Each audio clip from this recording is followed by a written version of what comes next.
Hello and welcome to the big picture. Muzaffarnagar, a part of western Uttar Pradesh, once a haven of communal harmony, has turned into a communal cauldron for some time now. The communal violence which broke out over 2 months back continues to fester after a brief respite during which the violence had stopped. The surcharge at atmosphere in the region following the communal violence which left scores of people killed and thousands of Muslims abandoning their homes and taking refuge in relief camps continues to the day. The various measures taken by the government, and albeit quite delayed, do not seem to have doused the communal passions.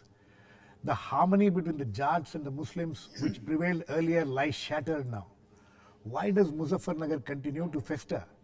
Is there a hope for restoring the communal harmony which prevailed earlier?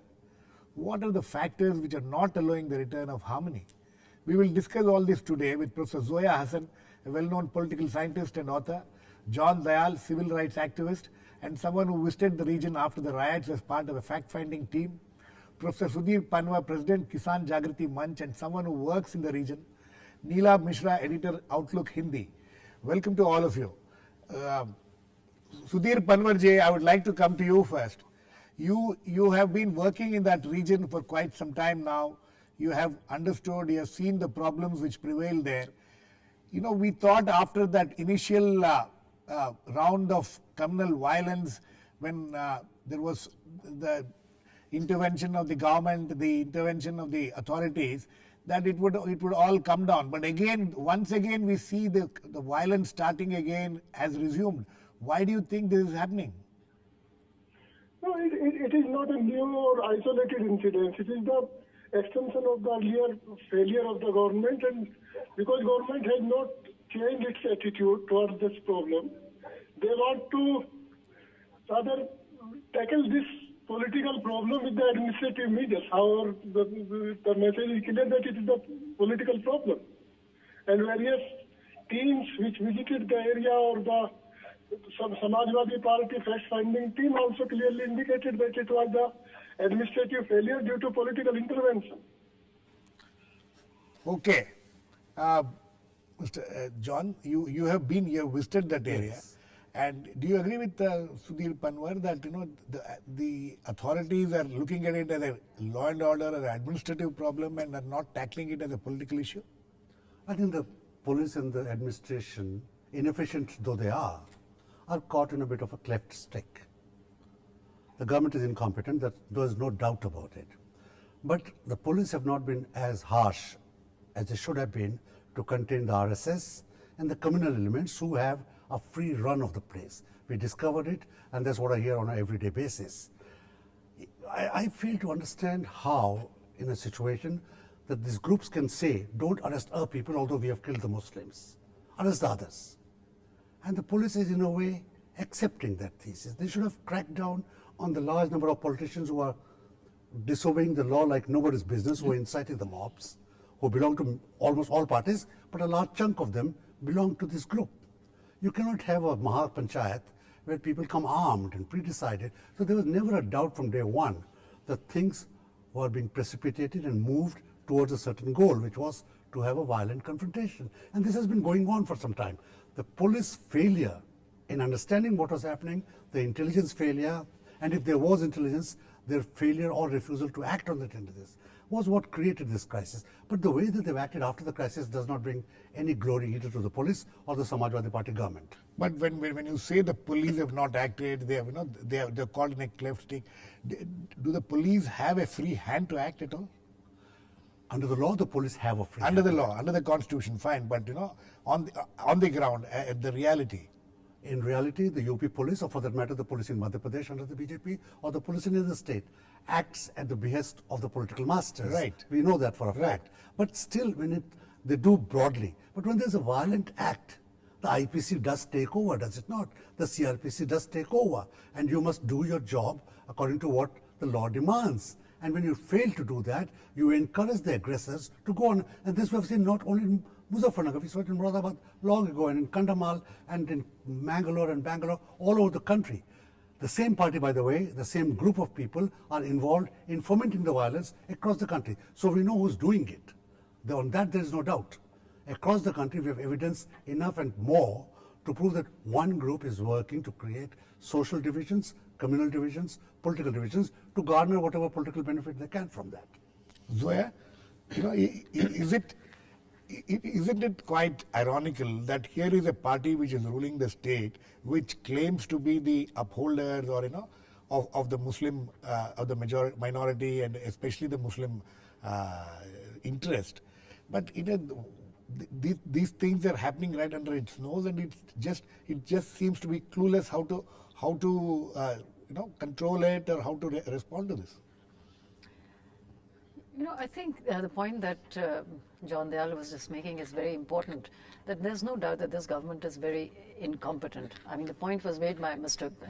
Panwar that it's a political issue which is being dealt with administratively, but they're not even dealing very well administratively. Very effectively. They are not effective as administrators either.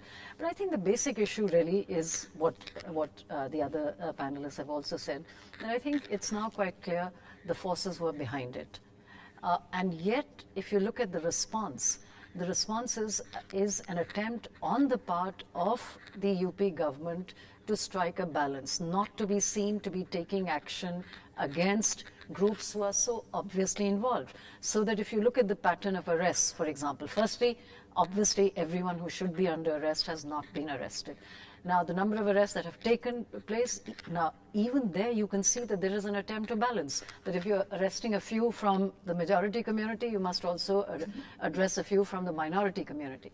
So I think this whole business of trying to strike a balance between the two is sending a message that, for example, the forces which are behind it, be they political organizations, be they, let's say, caste groups such as Jats, they can get away. And that is what is happening. And also, I think that there is another dimension in this conflict which has not been sufficiently highlighted. Everybody talks of the Hindu-Muslim dimension or the Jat Muslim dimension. There's a class dimension. There's a class dimension. Because the Jats are well-to-do and prosperous, and those who have been affected and who have had to take refuge and have been displaced are all laborers. They are subaltern classes. They were laborers under these Jat farmers. So the point is that this is a conflict between dominant interests, dominant class interests, and subaltern groups. Now, this is quite apart from the fact that in Western UP, there are sections of Muslims who have done well. Yes. And yet, they have obviously not done so well, because it's very clear. I mean, all the reports seem to suggest, and you can see it from the photographs, from the videos, that Muslims are probably at best lower middle class. They're certainly not very prosperous. So I think there is, but the basic issue is that the government, the UP government, has failed. It has failed politically. It has failed administratively. And the second round, the recent round, where 3 people have been killed, is particularly surprising, because one would have thought that they would have learned a lesson, because it's after all the Samajwadi Party which stands to lose the most from this violence, which seems to have backfired on them. And yet they don't seem to have taken action, because they're still trying to do this balancing act. Neelabh, is there something much deeper in this whole conflict? Like, we are told that, for instance, that for years together there has been, the Jats have been feeling left out. They've not had enough political representation as they used to have earlier. Is there a problem which has been taken advantage of by certain political interests? Yes, it is a fact. Jats don't have political preeminence in the area anymore. Samajwadi Party also, by the way, didn't have preeminence in this area. Right. Yeah. So Samajwadi Party's predicament is understandable. Initially, probably, it might have thought that it would gain by some simmering discontent, which grew out of hand. Some simmering conflict, of low level, low intensity conflict, but it grew out of hand. But then there were forces who didn't have a base in that area, who wanted a base, and for quite some time they have been active among the Jat communities. I like to draw your attention to one fact, one very important fact, and which probably played a fair degree of role in the communal mobilization of Jats. The fact is that this is also the area of honor killings of low sex ratio. Why is this important? Because the communal mobilization took around, I mean, this is the area where people could be communally mobilized, not around Ram Janmabhoomi, for instance, but they could be aroused, communally aroused, on the question of so-called honor of women. Hence, that was made an issue. Yes, that and love jihad, posters regarding so-called love jihad started appearing. We in Outlook had in our possession a poster 7-8 months back regarding love jihad, depicting somebody like a Muslim youth going around on a bike and trying to seduce Hindu girls, read Jat girls, in that. So, and the Nara, the slogan in this mobilization also is Bahu Beti Desh और बहु बेटी धर्म और देश को बचाना है और फलाने को लाना है. Correct. I mean, this is there? It's written there. Yeah, it's written there. I mean, it's people are shouting these slogans. So it is a combination of this, combination of so-called nationalism. This is also an area where most of the Jats are in the army. Many of the Jats are in the army. So it's a combination of, at the macro level, so-called nationalism. That is how Hindutva was wedded to nationalism with an anti-Muslim bias, and at the local level, the question of honor. Around the women's body. Okay. Sudhir, Panwar, this is an interesting thing what Neelabh is talking about. This is something which doesn't come in the discourse too often. But do you think that there is more to this? You seem to have suggested at one point of time during our discussion that there is more to it. The Jats especially have been left loose. The political forces who had control over them earlier, in the sense, they seem to have lost control. Is that what has happened, and what else do you think has been the cause for this, and for the cause for continuing festering of this? Yeah, this is the case, because in the present this assembly, I think Jat is represented, I think, by the few number of MLAs which was earlier having the good presence in the assembly and as well as in ministry. So they don't have any political organization to vent their plight or to vent their dissatisfaction for the political establishment or the administrative establishment. So the small incidences which happened in the last 1.5 years, they got accumulated, and they find their expression in the Khap Panchayat or like any other this caste-based organization or so. So it is due to the poor representation in the political arena, and what Zoya Hasan has pointed out, it is not the case of conflict between the Jats and the Muslims. There was no any type of class conflict or caste conflict, because they are the complementary.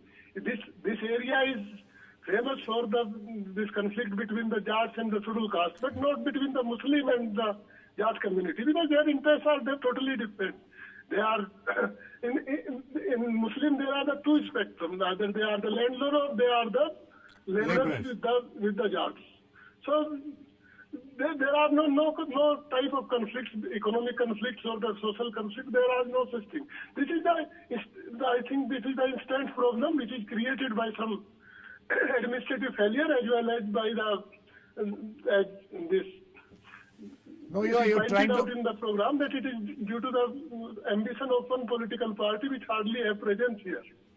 No, but when you're saying that it's only an administrative problem, why is it that the government, which is a Samajwadi Party government, it's government with the same question I asked Zoya, a party which has been shouting from the rooftops about its commitment to the cause of minorities, how has it allowed this thing to fester for such a long time? Or do you agree with Neelabh that they just allowed it initially because they thought a low-level conflict, would actually benefit them politically, and now it has gone out of their hands. No, Neelabh is right in his perception, because initially it was seen as the localized problem which can garner the Muslim vote. Actually, the person who is responsible for this all fiasco, administrative fiasco, is the aspirants for this parliamentary election in this area. I think everybody blamed that he interfered in the administrative action at that night. If that was not, the interference was not there, then the things would be different. Okay. John, this is always said that particular night, this particular person did something particular because of which, all this happened. Otherwise, nothing would have happened. Do you think, it is so simple? I've been a journalist 44 years, Yes. which is a pretty long time, I must say. And I've covered hundreds of riots when I used to be a reporter, including Moradabad. So I have some experience of the grassroots of Moradabad. These things don't happen in a day. Yes. There's a tremendous hate campaign and propaganda and underground working, like Neelabh pointed out. That's been going on for some time. It's been going on, according to Neelabh, for 4 or 5 years. I think it's been going on even slightly longer. And we haven't watched it. The police have not mediated. The Mulayam Singh government, Akhilesh government, I should say. I get confused between the two Profs. I don't think you should get confused. They haven't had a clue, or they possibly thought that the Muslims are with them anyway, and if there's a tension, the Muslims, more of them will come to them. That's the first mistake. The overnight telling the police not to arrest somebody or to arrest somebody doesn't really matter, because by the time the riot took place, it had already exploded. Right. It was not that there was one murder and then a week's gap and then another murder. It wasn't that. It took almost minutes before it to explode. And there was an atmosphere of deliberateness to the whole thing. If you go there, even now, and now of course again there's been fresh violence, so the whole thing has been exacerbated. But we were the first ones from outside Moradabad to go in there. It was so transparently obvious that because if you are a rich Jat farmer and you have Muslim artisans working for you, repairing your loha, your ironwork, and you have Muslim landless peasantry working as your agricultural labor, and the women are there, and the children have been playing with the children. It takes some doing for you to turn around on your immediate servants. Exactly. It was not that they took a group and went and killed somebody else while others came and killed them. They were killing their own employees, their own serfs, their own slaves. And that takes a bit of even for a hardcore person, it takes something. So they were quite ready to do that. They were quite prepared to do that. And that is where I think it was very well prepared, and the government failed in not reading the signs, which must have been very transparent at that time. For quite some time. Zoya, I want you to let us expand this. Do you think that what is happening now there? Do you see this spreading to other parts of Uttar Pradesh? Do you see the impact of it? This mobilization which has happened, either way, benefiting somebody, and creating problems for another political group. You think it's happening, spreading across the state? It is hard to speculate on this, but I think what is clear is that low intensity, simmering violence may well happen. Chutput ghatnaएं, as they're called, may well happen in different parts of the country, because clearly the RSS BJP stands to gain from polarization and tension that they have obviously succeeded in creating. And the point that I think both Neelabh, Mishra as well as John Dayal have been making is that this is not something that has happened overnight. Right. This is a process. And I think there are two other issues. One is that the point that you were making, which is that the Samajwadi Party was complacent. Right. They have taken for granted Muslim support, and they thought that even after 62 people have been killed, possibly the Muslims will continue to support them. They have no choice but to come and do this. That's one. Number two, I think the other issue is that, you see, one is that they failed to prevent violence, even though there was every indication that there was a great deal of tension in that area, as indeed in several different areas of UP.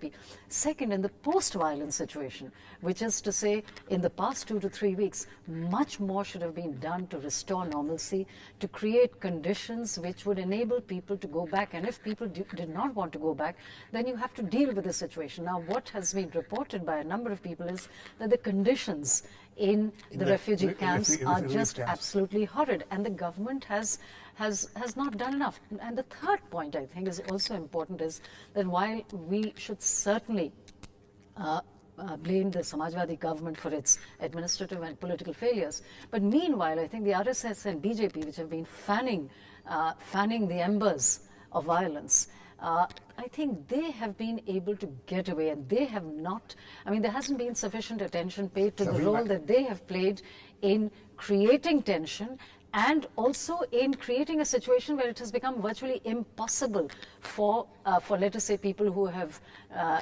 gone away from there to go back.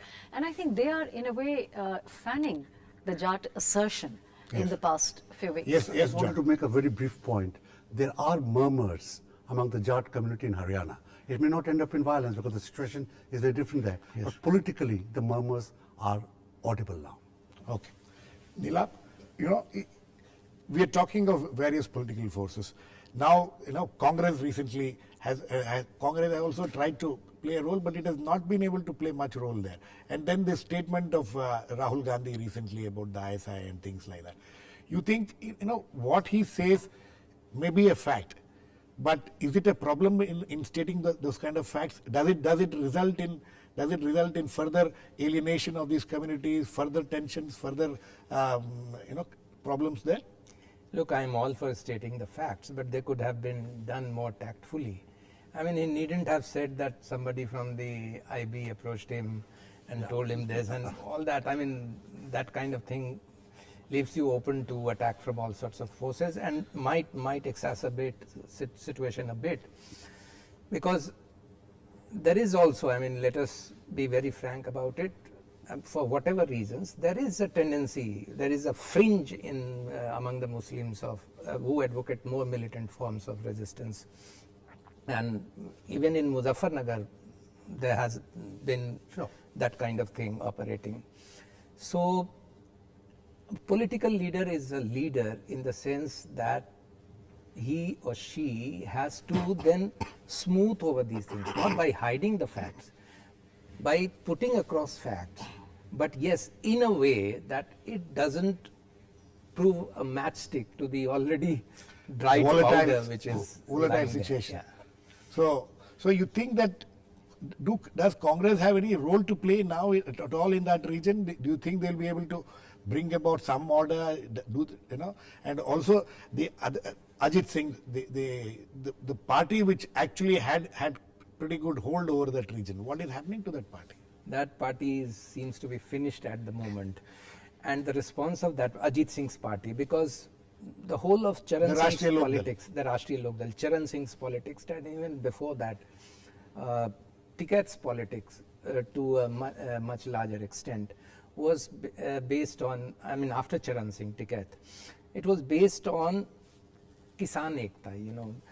Yes. Also, Muslims are agricultural community there. They are a rural community in Western UP, unlike in many parts of India where there are urban community. So here they are, and that politics, I mean, the famous Charan Singh alliance of Majgar, you know, that, and he was a beneficiary, Ajit Singh, by default, you know, because they had no options. Yeah. He was a beneficiary of that. He was the heir to the in his constituency also that alliance held good. But now he is nowhere.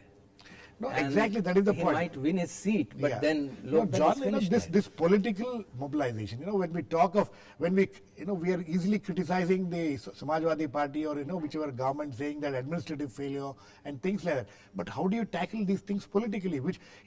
Can it be done by one political party? And when you're talking, when you're saying that, there's another party which is actively fueling this kind of situation, how do you politically tackle the situation? See, the situation can be poisoned by one political party, and it has been poisoned by one singular political party. But when it comes to solution, to bring the people together, everybody has to act together. Exactly. Ajit Singh is absent from the ground. Exactly. So is the Congress absent from the ground. And Mulayam Singh isn't doing what he should do. Akhilesh is not doing what they should do. So who is there on the ground to heal the breach? There's nobody there. I would like to add one thing. Civil society is also not very active there. I was just going to say one second, let him finish. What is particularly worrisome here is that the remedy which they are thinking of, and I mean, there might be a case for it or against it in the long term, but Right now, the remedy they are thinking of is giving Jats a reservation. Yes. To wean them away from, That won't help. or win them back to themselves. You know, I don't think this would help in such a surcharged atmosphere, and it would merely then Further divide, consolidate- further alienate, divide and further divide consolidate the Jat militancy of the Jat casteist leadership militancy in this situation. Yes, yes. Last I word was just quickly. going to add to what John just said, that political parties have been absent in organizing Yeah, a about the counter civil mobilization, society. but I think civil society, surprisingly, is also absent. In most other parts of the country, when something like this happens, and I would say even in UP, if something like this were to happen in central UP or eastern UP, you would have some local organizations, you would have some NGOs and so on stepping in to bridge the we divide. have not. But we have here, not, civil society no, we have hasn't not stepped heard in of, to bridge the divide. We have not heard of civil society action in Western UP for a long time. You know, there is no. Well, because there's not one name which comes to mind or one organization which comes to mind when we talk of this. But I think the reason is that civil society is not very strong in UP, and it is even less so in Western UP. Anyway, on that note, we have to end. This is a problem which has been festering and will fester. Hopefully, we will find some solution to it. But as of now, only such discussions hopefully will bring in some clarity to the situation, and the political and administrative forces will put their heads together to find a solution. Thanks to all my guests, John Dayal, Zoya, Hasan, Neelabh, Mishra, and Professor Panwar. Please keep watching. We'll come back with another issue on the big picture, same time tomorrow.